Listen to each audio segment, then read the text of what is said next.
আসসালামু আলাইকুম, কেমন আছেন সবাই? আশা করি ভালো আছেন। আল্লাহর রহমতে আমিও অনেক ভালো আছি। তো চলে আসলাম নতুন একটা ভিডিও নিয়ে, নতুন দিনে। আশা করি আমার ভিডিওটা সবাই দেখবেন, ফুল ওয়াচ করবেন, কেউ স্কিপ করবেন না। তো আপনারা কি কেমন আছেন কমেন্টে জানাবেন। আপনাদের এখানে কেমন ঠান্ডা পড়তেছে, কুয়াশা পড়তেছে?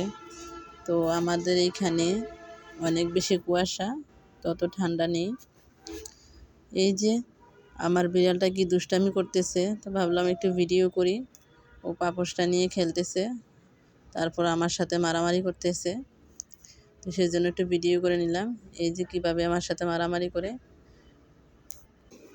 পাপোশটাতে সারাদিন কামড়াকামড়ি করে এটা প্রায় শেষ করে ফেলতেছে। তারপর দুষ্টামি করার পর দেখেন সুন্দরভাবে ঘুমাই গেছে।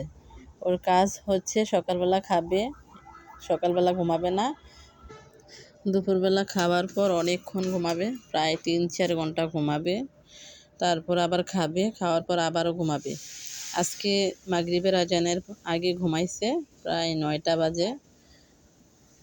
তো আজকে তেমন কোনো ভিডিও করব না, রান্নাবান্নার কোনো ভিডিও নেই। তো আমি চিড়া ভাজা খুবই পছন্দ করি।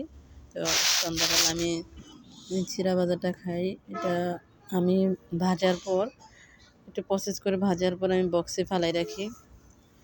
তো আজকে তেমন রান্নাবান্নার ভিডিও দেই নাই। আজকে সারাদিন একটু ব্যস্ততার মাঝেই কাটলো। তো আমি একটা কথা বলতে চাই আমার আপুদের ভাইয়াদের উদ্দেশ্যে। আমি জানি না কেন আমি আজকে লাস্ট 2-3টা ভিডিও ছাড়ার পর ওয়াচ টাইম আসে না। কেন আসে না জানি না। গতকালকে আবার যে ওয়াচ টাইম ছিল ওইটা থেকে আবার কেটে নেওয়া হয়েছে, সাবস্ক্রাইবার কেটে নেওয়া হয়েছে, আবার যোগ হয়। আমি কিছু বুঝতেছি না এটাতে আমার আইডিতে কোনো প্রবলেম কি না। যদি আপনারা জানেন একটু কমেন্টে জানাবেন আমাকে, তাহলে খুবই উপকার হবে। আর আমি তো একটা কথা বারবারই বলি যে আমার ভিডিওগুলো আপনারা যারা দেখেন, প্লিজ আপনারা কেউ স্ক্রিপ্ট করে দেখবেন না। স্ক্রিপ্ট করে দেখলে এটা আমার খুবই সমস্যা হয়ে যায়। আমি আশা করব কেউ এই কাজটা করবেন না।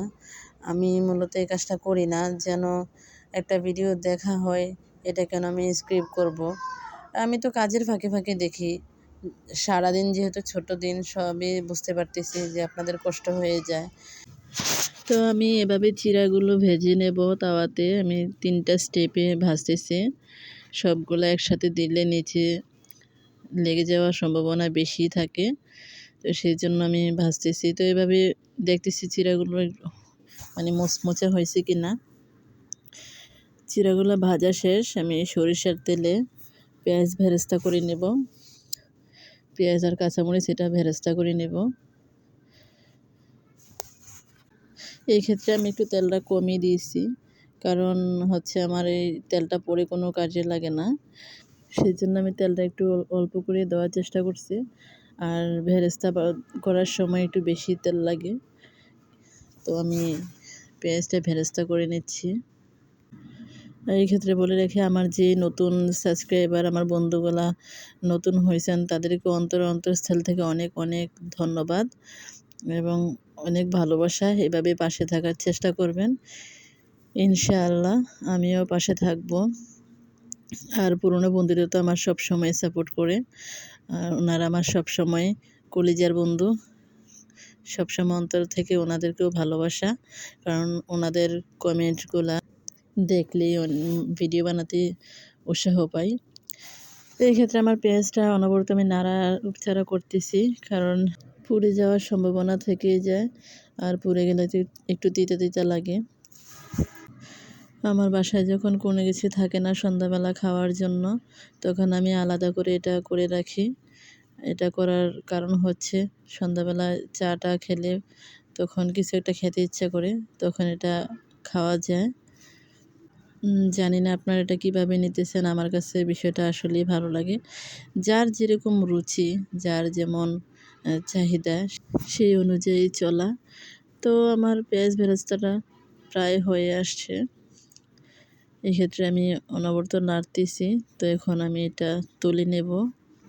এটাকে আমি বেশি কালার করি নাই, একটু সাদা সাদাই রাখলাম, কারণ বেশি কালার করলে দেখা গেছে যেটা তিতা লাগার সম্ভাবনা বেশি। তো আমি তেলটা একটু কমিয়ে বাকি তেলে আমি জিরাগুলো দিয়ে দিলাম, যেন এটা সবসময় এটা মচমচা থাকে। আর যদি এভাবে না করা হয় তাহলে এটা মচমচা থাকে না, এটা কিছুদিন পরে একটু কেমন একটা গন্ধ চলে আসে। এটা আমি ভালোভাবে মিশিয়ে নেব, যেন তেলটা পুরা চিড়ার গায়ে লেগে যায়। আর সাথে আমি লবণ দিয়ে দিছি, লবণ ছাড়া তো কোনো খাবারই ভালো লাগে না। তো এটা আমি ভালোভাবে মিশিয়ে নেব সব সাইডে। মেশানোর পর এই যে আমার মেশানো হয়ে গেছে, এখন আমি বেরেস্তাগুলো এটার সাথে দিয়ে দেবো। আর আমি আগে থেকেই চিনি অ্যাড করে রেখেছিলাম বেরেস্তাটার সাথে, আর চিনি অ্যাড করলে তো একটা ভালোই লাগে। তো আমি আবারও এটা ভালোভাবে মিশিয়ে নেব। আমার চুলার আঁচটা একদমই লো করে দেওয়া আছে, কারণ হাই হিট দেওয়া যাবে না, একদমই লো করে দেওয়া আছে। তো আমি এটা মিশিয়ে নেব, মেশানো শেষ, আমি এটা উঠাই নেব। তো আমি হালকা ঘি দিয়ে দিলাম কড়াইতে, ঘিটা গরম হওয়ার পর আমি এটাতে দিয়ে দেব বাদাম কুচি। তো আমার ঘিটা গরম হয়ে গেছে, তো আমি দিয়ে দিলাম বাদাম কুচি। বাদামগুলো আমি একটু হালকাভাবে ভেজে নেব। তো আমি ভালোভাবে নাড়াচাড়া করতেছি, কারণ যেন কোথাও পুড়ে না যায়। বাদাম পুড়ে গেলে একদমই ভালো লাগে না। দেখা গেছে যে বাদাম পুড়ে গেলে দাঁতে লাগলে অনেক বেশি একটা গন্ধ আসে, আমার কাছে ভালো লাগে না। তো এটা হয়ে গেলে আমি উঠিয়ে নেব। এটা একটু ভালো করে একটু কালার আসলেই আমি উঠাই নেব। তো প্রায় আমার কালার চলে আসছে, আমি এক্ষেত্রে নাড়াচাড়া করতেছি। তো এই ক্ষেত্রে আবারও সেই পুরনো একটা কথা, যেটা বারবার আমরা সবাই বলি। তো আমার ভিডিওটা যদি কোনো অংশে ভালো লেগে থাকে তো প্লিজ লাইক দিয়ে দেখা শুরু করবেন। তো আজকের ভিডিও আমার এই পর্যায়ে। তো সবাই ভালো থাকবেন, সুস্থ থাকবেন। আল্লাহ হাফেজ, আসসালামু আলাইকুম।